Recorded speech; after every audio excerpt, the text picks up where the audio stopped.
इथे जन्मला एकच राजा इथे जन्मला शिवनेरी किल्ल्यावर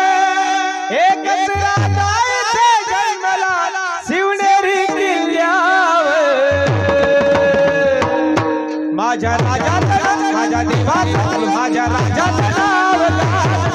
किल्ल्याच्या दगडावर माझ्या राजाचं